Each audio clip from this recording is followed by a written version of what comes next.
What I would change in this, simply, it's hard, man, to be honest with you. It truly is hard because of the fact that I feel biased now because we've talked to the writers, we've seen the film, we know what would have been, what wasn't. And for me, the only thing that, again, I don't really want to cop out on this, but the only thing that I really would change is if I had not seen it. Because I want to relive that experience again. This film, I'm not saying it's a perfect film, but what I am telling you is that. Oh, see, I disagree with you on that. Like, it is a perfect film, but the fact it was one of those movies that I don't ever want to go back and watch it for the first time again, because it's one of those movies. Yeah, I don't even find something more, but just appreciate the same things more and more. Like, it's just one of those things that it just gets funnier and funnier every time you watch it.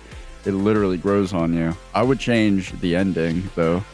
I would have made it come about 30 minutes later.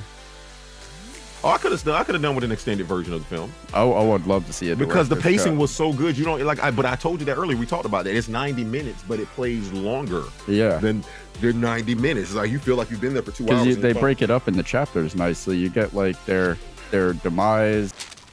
Boom! Their return. I'm here to sign up the pairs team of Michaels and McElroy. Training, competition. You get a lot of it. It's broken up nicely, and there's, like, most comedies, they kind of take a break on telling jokes at a certain point when it comes time to wrap the story up, and this one did not. I want to win the gold medal. Naked. It was funny until the very end. Got his point across, though. So take us through. All right, Dave, take us to the review. Sailing across the sky on a blaze of glory. This felt like a return to kind-hearted, silly humor that was prevalent in late 80s and 90s movies like Uncle Buck, Tommy Boy, Waterboy, movies that exist in movie world. You know, like, they're not bogged down with trying to be emotionally authentic. Like the 80s and 90s movies, when these stories and characters in movies were kind of like our ambitions for what we wanted the reality to look like on display, not so much what reality actually was. A world where good guys are 100% good, the bad guys are totally irredeemable. Remember how they used to be alive? The funny fat guy gets a smoking hot, totally unrealistically perfect girl.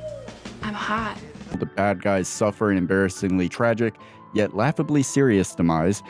It's simple, you sign up for the silly ride, and you have fun with it. Put your clothes on, Jimmy! Like we were talking about Coach, the people you'd expect to have a rational voice of reason kind of accepts the insanity as normal, so you go along with it too. You got another 5 miles, then you get a Luna bar. Come on.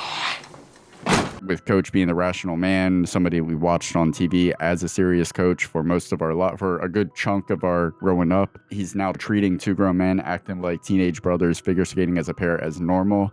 Come on, people, break it up.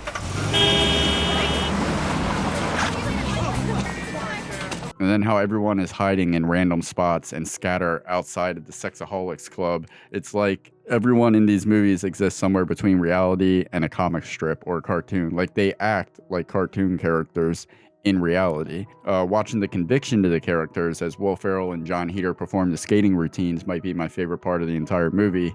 They act with so much commitment, like a dramatic approach, playing it so seriously. We get to laugh at them, and that's another thing that's great about these comedies as opposed to current comedies. It's like comedies now are more concerned with proving how smart or intellectual they can be. At most, you can laugh with them if you're in on the joke. But movies like Blades of Glory, they humble themselves below the audience, and we get the enjoyment of laughing at them. Like, if you're a comedy film, your job is not to be smart.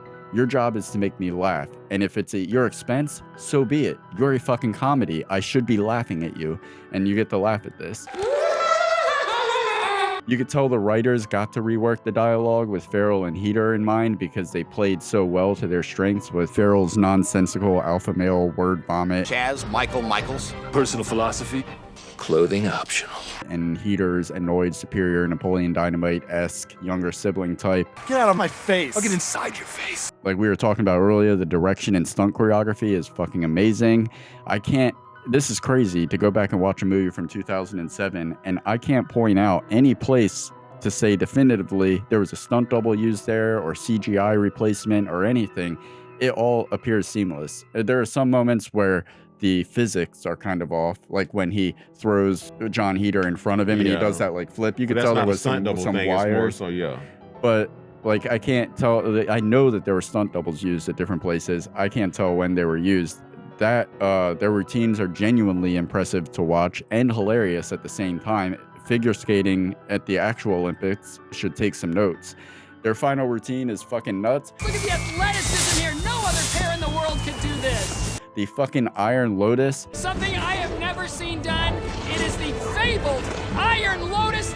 The attention to detail and how many shots are put together so seamlessly in that one that one move to pull that off as well as it did.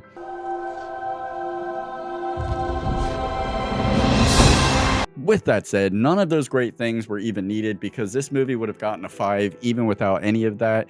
It would have gotten a 5 purely for giving us Pam motherfucking Beasley in lingerie. I'm hot. And lastly, the ending. This was the perfect ending. How they, without explanation, fly off into space, become a star that bursts into a constellation of figure skaters, somehow embodies the energy of the whole movie and caps it off perfectly. 5 for me. 5. And I have watched this movie damn near 100 times, if not more. Sometimes multiple times in a single day. And it does not get old. Well, I don't think I can put it any better than you just put it. So I'm just going to say, I'm going to go Dave Chappelle. There's so many numbers I can say. I can only choose one. Fizzy! I plead the fifth. 5. Fizzy, ask me something. Fizzy. So with that being said, guys, he's 100% correct. I've seen this movie over 100 times, and again, it's not one of those stoner flicks. It's sometimes, and again, we're not saying it's the best film ever in life, but what I'm telling you is the film gets a 5 because of the fact that I can't poke any hole in this. His only quarrel was, hey, listen, I want the ending. It changed the ending. He only wanted it to be longer. Yeah, I got you. That's okay, what I'm saying. So we both wanted it to be longer. That's what she said. The chemistry between Heater and Farrell, like a lot of times when you start thinking about who are these dream combinations, you talk about wanting to see Chevy Chase and Steve Martin and Martin Short or Martin Lawrence and Will Smith. I never in my life would have said, let me see John Heater and Will Ferrell. I'll be honest, I was skeptical because of the casting of this movie, because of the timing that it came out. You know, John Heater was kind of fresh off of Napoleon. You thought it was just a cash grab or something exactly. like that. I thought it was a cash grab. Like, there's no way, there's no dynamic between these two. Why would you put these two together other than just to cash in on their popularity at the time? Right. And to be honest with you, I don't think it would have worked with for as great as he is. I don't think it would have worked with Ben Stiller. It would have been it probably would have been enjoyable once or twice, but not a return and watch. Like even tonight, I'll put it back on tonight and I'll still watch it as if we didn't just discuss it. So I'll go ahead and listen, guys, this rarely happens. I think it's the 3rd time in our show this has happened. I'm giving it a fucking 5 and I dare you to debate me on it. But what would you give it? Put it in the comments below.